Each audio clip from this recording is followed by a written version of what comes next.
Welcome to the Success in Africa podcast with Dr. Modupe, your weekly dose of leadership vitamins to make you successful in Africa.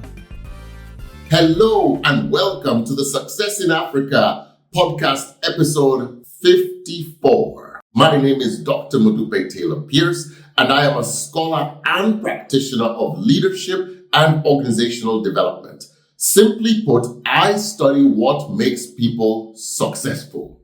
I have been studying this for 3 decades, and in this podcast, I regularly share insights about people having success in Africa and the lessons that you can learn about how to be successful in Africa.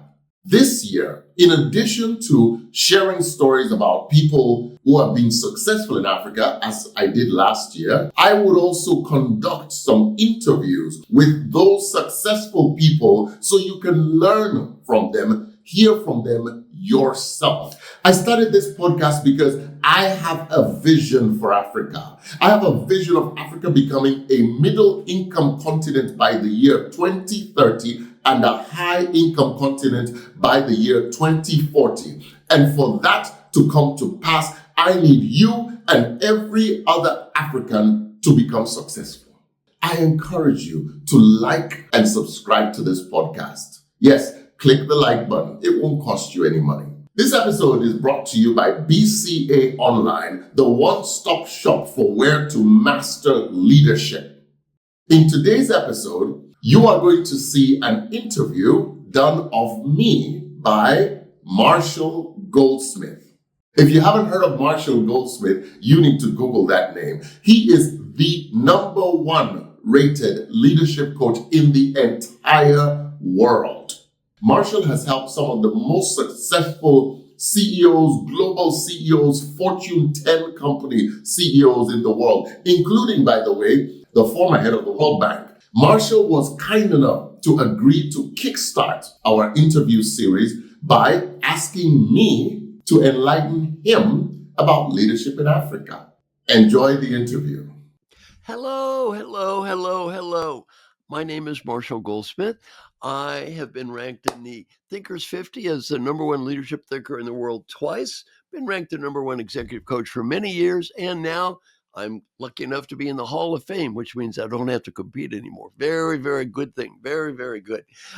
Let's see. Anything else? I've traveled all around the world, worked with many, many leaders, doing coaching, giving talks, and I've written books and articles. My most famous book, What Got You Here Won't Get You There. I've done 4 New York Times bestsellers and sold about 4 million books. And today, I am so lucky. Today, I'm here to talk to a wonderful person, Modupe Taylor Pierce. Modupe went to West Point, brought up in Africa, lived in multiple countries, has a PhD, running an African Leadership Training Center.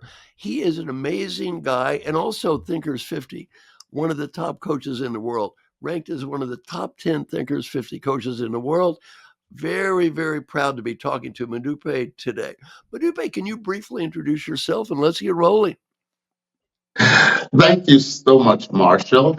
It's so good to see you. Thank you very much, and hello to everyone. And I hope that you're all having a good day and will have an even better day after watching this interview. I am Modupe Taylor Pierce. I was born in Sierra Leone in West Africa and raised in Sierra Leone, Gambia, and Kenya, as well as spent a little bit of time in the United States. And I am passionate about the transformative power of leadership and bringing that power of good leadership to Africa to transform our beloved continent. So it's really great to have a conversation with you, Marshall, because you have been a mentor and you've been a supporter for years. And I'm grateful because I am who I am in part because of what you have done and the breadcrumbs you have left behind. Oh, thank you so much. Thank you very much. Now, I've got a bunch of questions to ask you. The first one is, and I am certainly not an expert on this question, what are some of the unique challenges that African leaders face that may be different from other leaders around the world? You know, this is one of those things that really I learned as I had to practice leadership myself in Africa after having been a leader in the United States. Mm-hmm.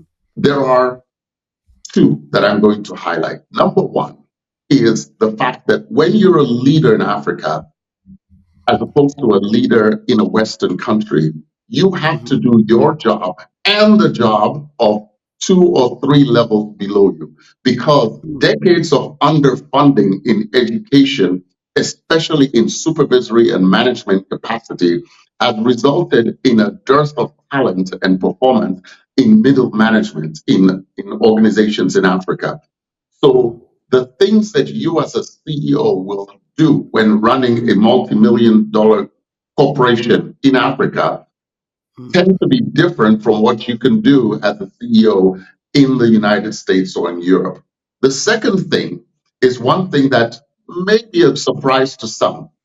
You see, in taking leadership decisions in Africa, many African leaders operate in what I call small societies. Let me illustrate that.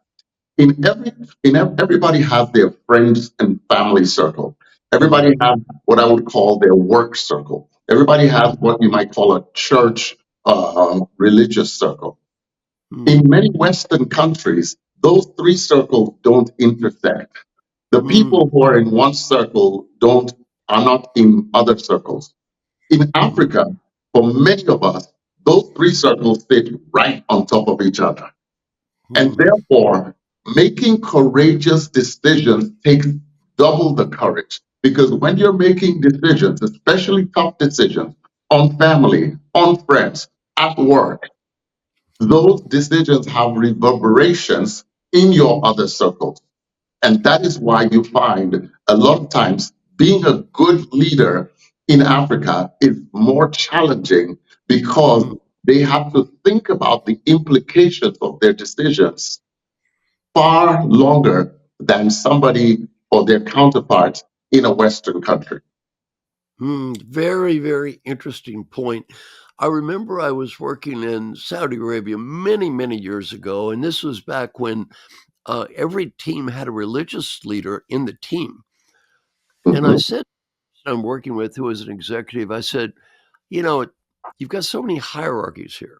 You have the tribal hierarchy, the religious hierarchy, you have the government hierarchy, you have the business hierarchy, and so much going on at once, the religious hierarchy, that I said, to be honest, as a Westerner, I'm not sure I'm ever going to know what's going on. He made a very profound comment. You know what he said? mhm. You think I know what's going on?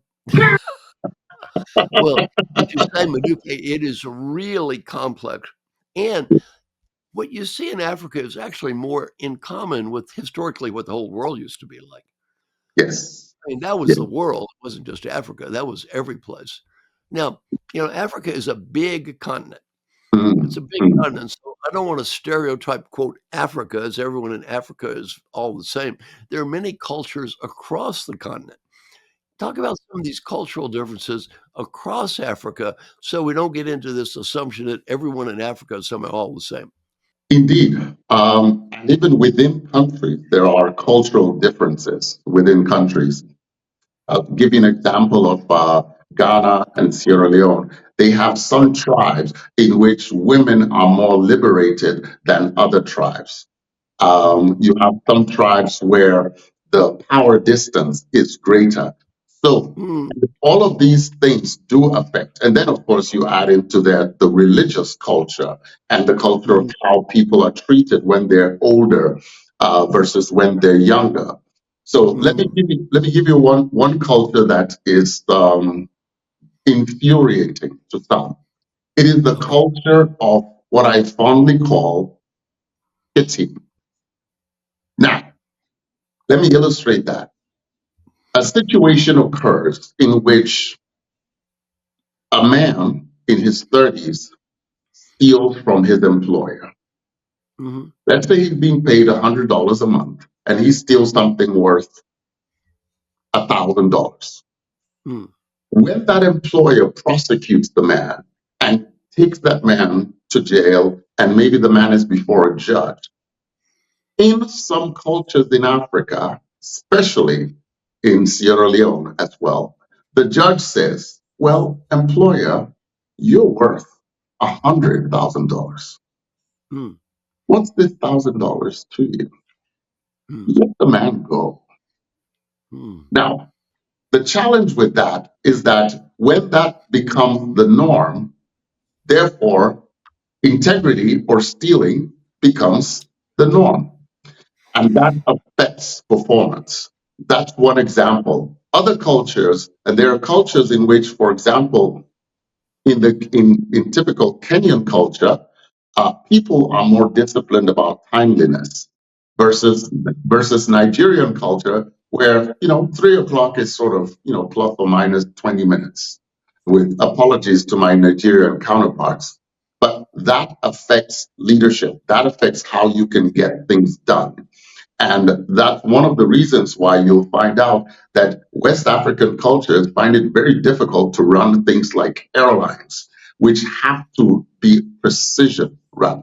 Whereas the best airlines in Africa are run by East Africans. And again, my apologies to my fellow Africans who might be upset, but that's the reality because culture eats everything else for breakfast. Hmm. Great words from Peter Drucker on that.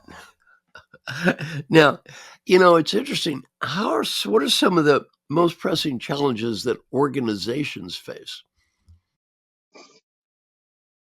Today we're in a situation in Africa where, because of technology, we can see what is happening across the world. And many Africans want the outcomes that happen across the world. The interesting thing is what you don't see. It's like it's how those outcomes were achieved.